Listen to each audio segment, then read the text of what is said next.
E aí, gente, tudo bem com vocês? Então tá bom. Eu queria fazer uma pergunta, uma pergunta retórica, mas se alguém quiser se manifestar, não tem problema. Quem aqui, ano passado, nesse período do ano passado, falou assim: esse vai ser o melhor ano da minha vida?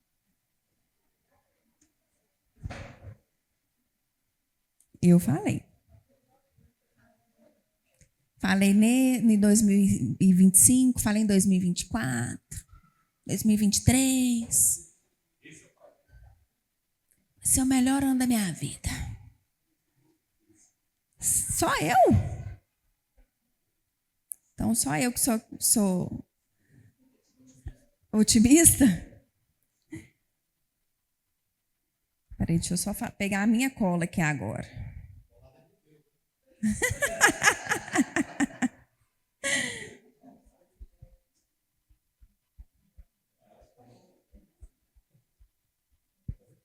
Peraí, que eu já chegar.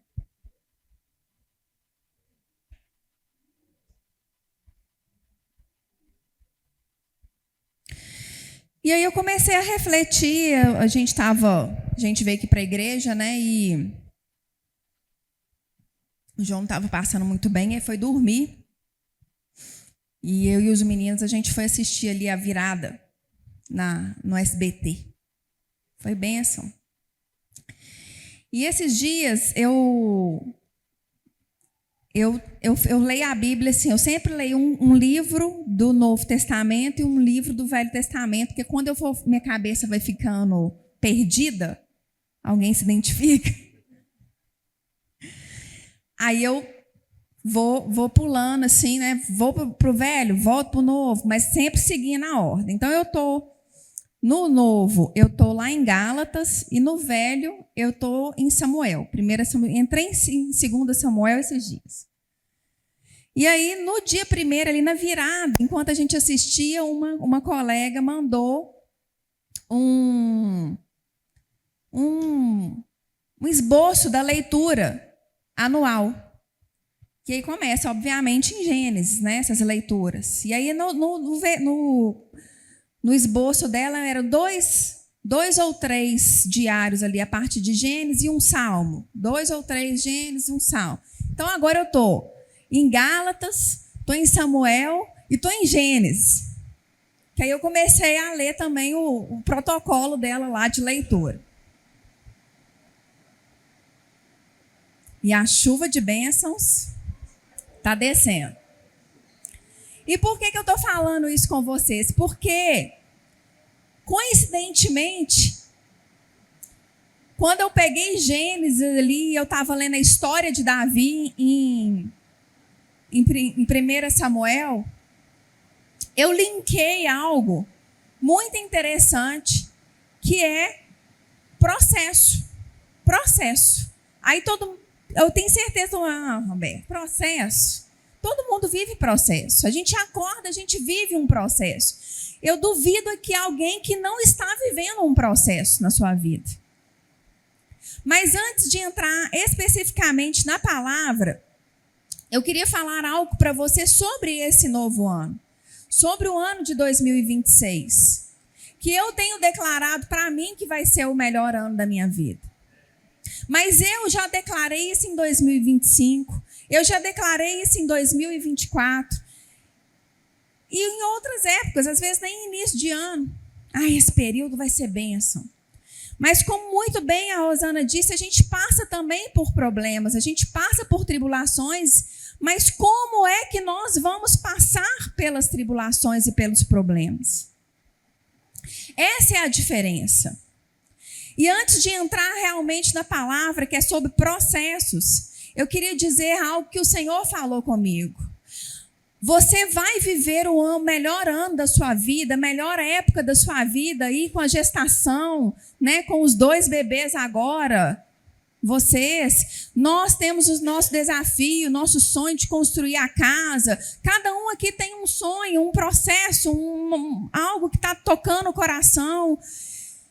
Mas como é que você vai passar por esse ano entendendo que vai ser o melhor ano da sua vida. E aí ali eu comecei a meditar sobre isso e veio muitas coisas na minha cabeça que foi a graça e o favor do Senhor, ele está disponível para nós vivermos o melhor ano da nossa vida.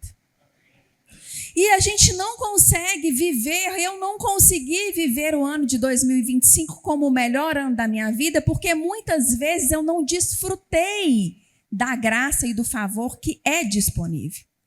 Ele não vai recair sobre nós, ele já está sobre nós. E aí nós não desfrutamos, nós não nos colocamos embaixo dessa posição. E por isso, quando vêm as tempestades, e não tempestade de bênção, mas o granito mesmo, que é a loucura, quando você vê diante disso, você se vê o quê? Com medo, com ansiedade, com insônia, com preocupações, tremendo de medo, e aquele trem invade você e você não consegue viver o melhor ano da sua vida, porque você se coloca fora da graça e do favor do Senhor. A graça e o favor do Senhor, ela está disponível, seja na alegria ou seja na tribulação. E quando você coloca-se embaixo disso, pode ter certeza, vai ser o melhor ano da sua vida. Vai ser o melhor período da sua vida. Porque você vai passar pela prova dando glória a Deus. E não tem coisa melhor do que você olhar para trás e falar: eu venci, para a honra e glória do Senhor. Eu cresci, eu evoluí, eu melhorei, eu me arrependi, eu consegui vencer a ansiedade, eu consegui, porque a graça e o favor do Senhor esteve comigo. Nós só vamos vencer, nós só vamos conseguir ter o melhor ano das nossas vidas se nós nos colocarmos embaixo do favor e da graça do Senhor. Amém? E aí eu estava lendo ali Gênesis, né? E aí, para concluir essa introdução, ali em Gênesis 2, fala sobre Adão e Eva. Vamos lá, deixa eu achar ele aqui. Eu estou sem salto, eu vou ficando baixinha.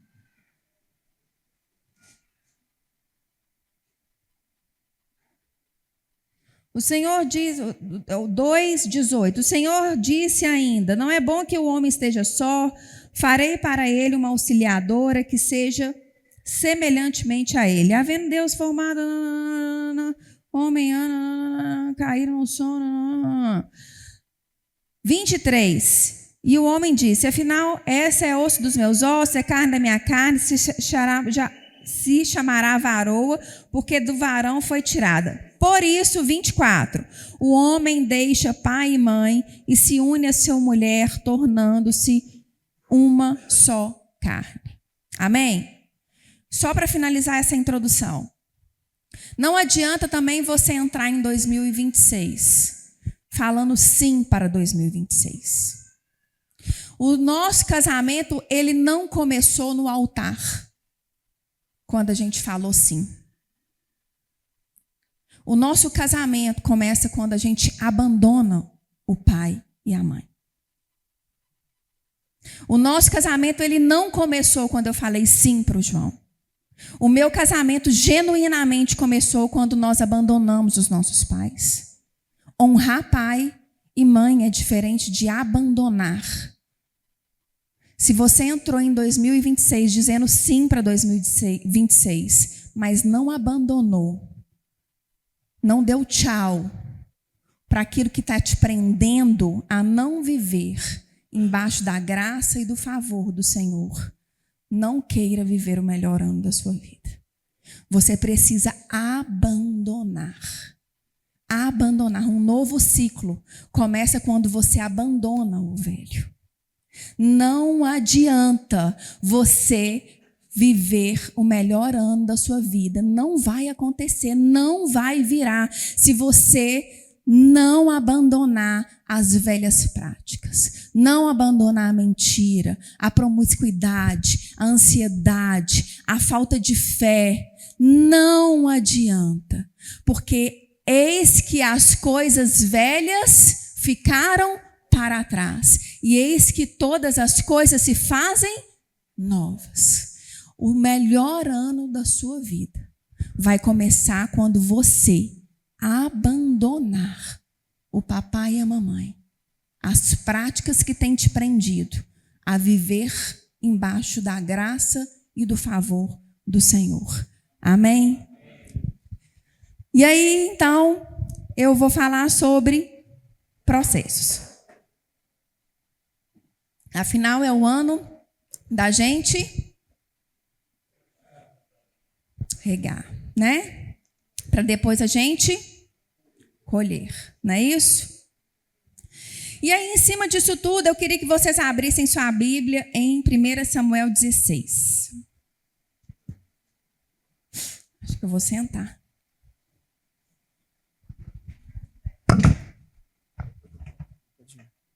Não, mas é que eu estou aqui do ladinho, porque senão aqui vai tampar meu... Aí.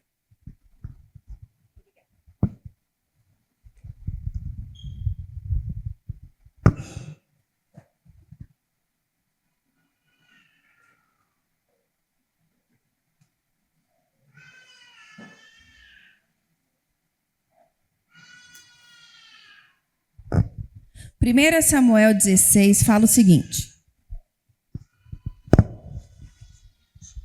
A partir do versículo 10. Assim, Jessé fez passar os seus 7 filhos diante de Samuel. Porém, Samuel disse a Jessé: não, aqui tá bom, obrigada. Senão eu vou ficar muito chique. Eu ainda não estou pronta para sabe? Vocês vão entender. Tem um momento que a gente fica pronta. Ainda não estou pronta para ser tão chique assim, não. Então, vamos lá, 10. Assim Jessé fez passar os seus 7 filhos diante de Samuel. Porém, Samuel disse a Jessé: o Senhor não lhe escolheu nenhum destes. E perguntou a Jessé: esses são todos os seus filhos? Jessé respondeu: ainda falta um mais moço. Ele está apacentando as ovelhas. Então Samuel disse a Jessé: mande chamá-lo, pois não nos assentaremos à mesa sem que ele venha. Então mandou chamá-lo e o fez entrar. Davi era ruivo, de belos olhos e boa aparência. E o Senhor disse a Samuel: levanta-se e unja-o, pois este é ele. Ele é o rei. Amém? E aí eu quero falar o quê? Não, aqui tá bom, tá tranquilo. Tá ruim o processo? Não? Tá tranquilo? Então, ali, Davi é ungido rei. Amém? Falei bobeira? Tá certo? E ele foi rei? Ali, naquele momento? Bem depois. Bem depois. Então, nós vamos falar um pouquinho sobre isso. Amém? Processos. Davi ali, provavelmente entre os seus 12 a 14 anos, pelo que eu li ali em alguns estudos, uns falam 12, outros falam 14, enfim. Bem novinho. Ele foi ungido rei. Bem novinho. Mas ele não foi rei naquele momento. Não foi no estalar de dedos. E a primeira coisa que eu quero falar para vocês é que os planos e os sonhos do Senhor na sua vida, eles ainda vão acontecer. Pode ter certeza, eles ainda vão acontecer. Porque milagre é instantâneo, mas processos, eles são duradouros. Uns duram 2 dias, 1 dia, outros 1 ano, meses, outros anos. Mas a palavra do Senhor, ela é verdadeira, ela é real. E ela vai acontecer. Se uma promessa foi dada a você, a sua família, você pode ter certeza. Vai acontecer. Só que não vai acontecer no seu tempo.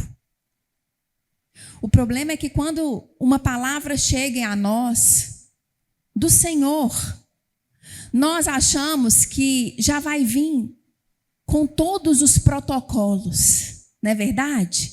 Com o jeito que você tem que falar, o jeito que você tem que andar, o dia certinho, a hora certinha.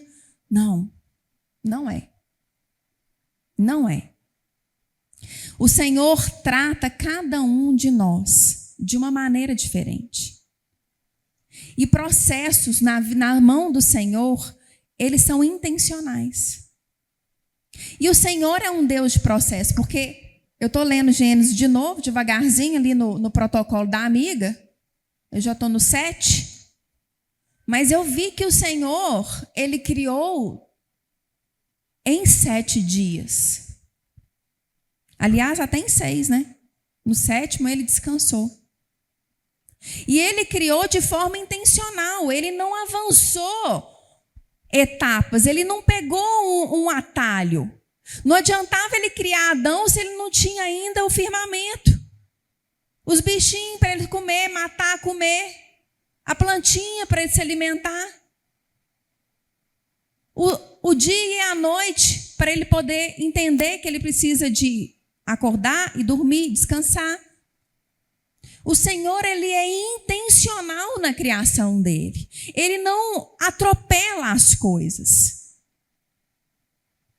E aí, meditando sobre a vida aqui de Davi, eu peguei e fiz até um resumo.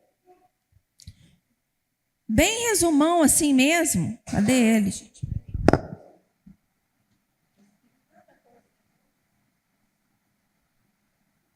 Mas olha só para vocês verem. Eu fui escrevendo. Capítulo 16. Davi é ungido rei. Capítulo 16 ainda. Ele é chamado para tocar harpa para Saul. E assim o espírito mau se retirava de Saul. Então, olha para você ver. Davi, ungido rei, ele vai para a casa de Saul e ele vai o quê? Tocar harpa. Ele vai ser servo do rei. O rei, ungido rei, vai ser servo primeiro. Porque o Senhor, quando te entrega algo, quando entrega uma promessa para você, Ele quer saber se quando você chegar na sua posição, você vai honrar também aquelas outras pessoas. Existe uma hierarquia santa, sabia? Então Davi vai ali tocar a harpa para o rei. Capítulo 17. Davi mata Golias em nome do Senhor dos Exércitos. Aí ele começa a crescer, né? Antes ele tinha matado o quê? O urso, o leão. Mas agora na frente de todo mundo ele mata Golias. Ah, então agora ele vai ser rei. Nananina não. Continua todo o processo. Capítulo 18. Jonatas e Davi fazem uma grande amizade. Aí as mulheres começam a cantar que Saul matou 1000 e Davi matou 10.000. Aí Davi casa-se com Mical, filha de Saul. Depois Saul promete matar Davi, mas a gente não vai falar de Saul, tá bom? Porque o coração dele se enche ali de ira, né? Jonatas alerta Mical, sua esposa, para ajudar Davi a fugir. Mas ainda assim Saul vai atrás de Davi. Mas aí o que acontece? Não consegue matar, porque todo mundo que ia começava a profetizar. Aí no capítulo 20, Jonatas ajuda Davi quando percebe que seu pai realmente ia matá-lo. Vai lá, encontra com Davi, arma um jeito de ajudar e ajuda. E o processo vai continuando. Capítulo 21, Davi continua fugindo. Vai para Meleque, pega a arma Foge para Gade. E aí vai, continua o processo e vai continuando. 22. Davi vai para a caverna de Adulão. Saul mata os sacerdotes em Nob. Abiatar foge. Vai para junto de Davi. Davi luta contra os filisteus em Keila. Jonatas renova sua aliança com Davi. Davi poupa a vida de Saul na caverna. Depois Samuel morre. Davi, vezes Nabal. E aí vai, gente, continua. E nada desse homem ser rei. Nada desse homem ser rei. Por quê? Porque ele precisava passar por processos. Assim como eu, assim como vocês, precisam passar por processos. E eu coloquei aqui 3 itens, ou 4, sobre processos nas nossas vidas. O primeiro deles é que processos são diferentes de milagres. Milagres são instantâneos, são algo sobrenatural do Senhor, é do Senhor, vem dos céus, vem dele, ele opera o milagre. Processos não. Processos ele entrega para nós uma palavra, uma promessa, mas cabe a nós trilharmos todos esses passos até se cumprir algo nas nossas vidas. E o processo, ele molda caráter. O processo molda caráter. Eu lembro uma vez que o pastor Maurílio virou assim para a gente, estou falando nome mesmo, que não tem problema não. Virou assim para a gente e falou assim, vocês dois vão ser líderes dos casais, que isso, aquilo, outro. Bem, pastor Maurílio, quem não conhece, vocês conhecem, né? Que trança.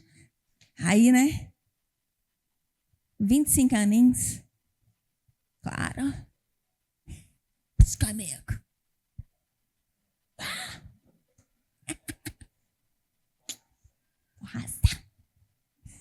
Sabia nem que era casamento, não sei nem se eu tinha dado tchau para minha mãe e para meu pai.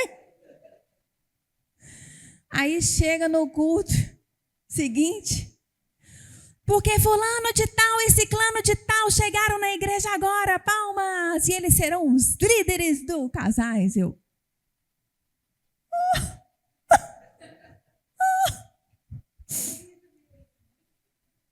Na hora doeu, não vou mentir não. Mas eu tenho certeza que fez parte do processo. Porque moldou meu caráter. Moldou o caráter do João. A gente não tinha maturidade naquela época para assumir liderança de casais, gente. Quem que era Roberto e João com 25 anos? Não que... Estou entendendo. Mas eu tenho certeza que fez parte de amadurecimento do meu caráter e do caráter do João. Assim como outras coisas. Processos moldam caráter. Moldam caráter. Muitas vezes nós não chegamos em determinados lugares tão rápido como nós queremos, porque se a gente chegar, a gente vai cair. A gente vai quebrar. Mas o Senhor, ele é tão zeloso, tão amoroso, a graça e o favor dele é tão sobrenatural que ele sabe exatamente o momento certo. Amém? Segundo ponto. Eu posso te falar que processos, eles nos defendem. Processos defendem a vida da gente. Sabe por quê? Porque quando a gente se coloca num processo diante da vontade do Senhor, nós nos achegamos mais a Ele. Mas quando a gente quer fazer da nossa forma, a gente se afasta. Processo nos defende. E eu posso provar através da vida de Davi. Quantas vezes Davi se achegou ao Senhor e consultou o Senhor? Senhor, eu vou mesmo para essa guerra? Senhor, eu posso ir mesmo para esse lugar? Senhor, o que você acha disso? Senhor, e aí? Quando a gente se coloca a viver processos diante da vontade, do propósito do Senhor, nós somos defendidos pela graça e pelo favor dele, porque a gente se achega a ele. Agora, quando a gente quer, do nosso jeito, no nosso tempo, na nossa hora, você pode ter certeza, você não está vivendo comunhão com o Senhor. Você não está vivendo intimidade com o Senhor. Você está vivendo a força do seu braço. Você está vivendo aquilo que você quer, aquilo que o seu ego quer, aquilo que você quer. Não é aquilo que o Senhor quer para você. Processos te defendem, desde que você se coloque abaixo da graça e do favor do Senhor. Tenha intimidade com Ele. Tenha fé e esperança que Ele está cuidando de todas as coisas. Amém? Processos também te faz valorizar o destino. Porque, como eu disse, milagres são instantâneos. Mas se a gente viver só de milagres, instantâneos, a gente começa, sabe o quê? A desvalorizar aquele que faz por nós. A gente começa a desvalorizar aquilo que é nos entregue, porque começa a ser tão fácil, tão normal, que a verdade é que a gente começa a desmerecer aquilo que é tão importante. Processos valoriza aquilo que você vai fazer lá na frente, aonde você vai chegar lá na frente. Quando você compra um carro, você tem que ir juntando no suor do seu trabalho. Você pega aquele carro, serve para mim, Roberto. Você valoriza, você cuida. Porque o João fala isso comigo, é porque não saiu do seu bolso, né, bonita? Porque foi fácil. Mas quando é doído, é dolorido, é cheio de processo, é cheio de, ai meu Deus, hoje, ai, será que vai dar? Será que não vai dar? Você valoriza. Você valoriza o destino. Você, quando passa por uma doença, eu estou vendo agora, e olha que nem é doença o meu, mas eu estou vendo que uma boa alimentação é importante. Eu estou vendo que talvez se eu não tivesse feito exercício físico o ano todo passado, eu talvez estaria pior ainda. Eu estou valorizando aonde eu cheguei agora.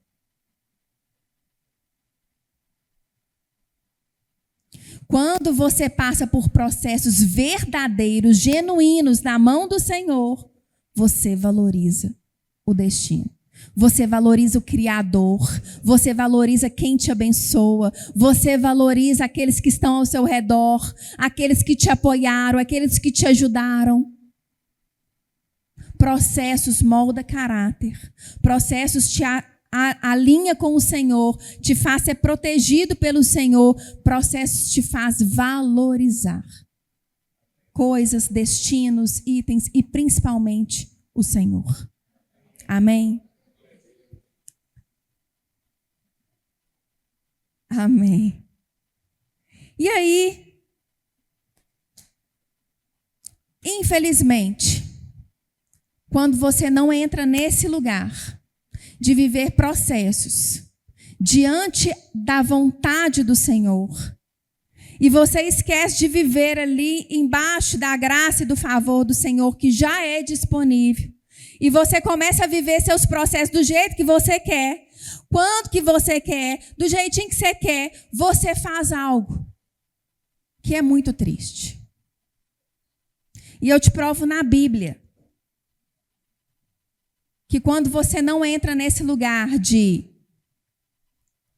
favor do Senhor, de proteção do Senhor, de intimidade com o Senhor, de valorização dos processos, de moldar o seu caráter, você e eu, a gente aumenta o tempo do processo. Não é o Senhor, muitas vezes, que aumenta esse processo, que aumenta o tempo desse processo. que aumenta os dias desse processo.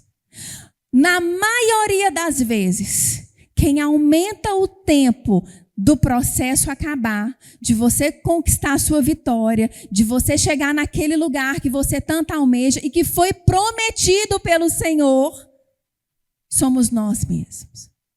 Sabe por quê? Porque a gente começa a murmurar, porque a gente começa a duvidar do poder do Senhor, porque a gente começa a querer fazer na nossa própria força, do nosso jeito, e eu te provo isso porque não foram 40 dias que o povo ficou no deserto, como prometido.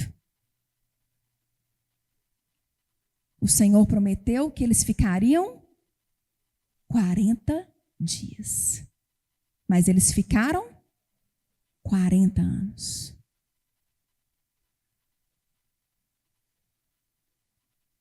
Sabe por que eles ficaram 40 anos? Porque eles resmungaram, lamuriaram, queriam fazer do jeito deles, esqueceram das promessas do Senhor. Os processos, eles não são cumpridos a tempo e a hora, não é por conta do Senhor. É porque nós saímos da posição de desfrutar da graça, do favor, da proteção, dele estar nos moldando, e a gente quer fazer do nosso jeito. E 40 dias viram 40 anos. 40 dias viram 40 meses. 40 dias viram, talvez, nem a promessa chegar até você. Isso é muito triste. Porque ele não é homem para mentir. Mas nós temos sido homens desobedientes. Nós não temos feito as coisas de todo o nosso coração, não para os homens, mas para com o Senhor. A gente tem invertido. A gente está invertendo. A gente está fazendo para os homens e não para Ele. A gente está fazendo do jeito que a gente quer. A gente está fazendo do jeito que bem entender. A gente está fazendo do jeito que der na telha. Não é assim? A linguagem? Pelo menos da minha época era. Não sei como que os meninos agora falam. Mas a verdade é que nós saímos da graça e do favor que já é disponível para nós, para fazer do nosso jeito. E 40 dias tem se estendido, se estendido, se estendido, se estendido. E hoje eu estou chamando vocês, assim como o Senhor tem me chamado, para dar tchau. Para o papai e para a mamãe. Para aquilo que tem te prendido a não cumprir os projetos e os planos do Senhor na sua vida. Para aquilo que tem feito você e eu não vivermos, não desfrutarmos do melhor ano das nossas vidas. Para que eu e você vivemos e vivamos o projeto e os planos do Senhor de forma genuína. É hora da gente dar tchau para aquilo que tem nos prendido.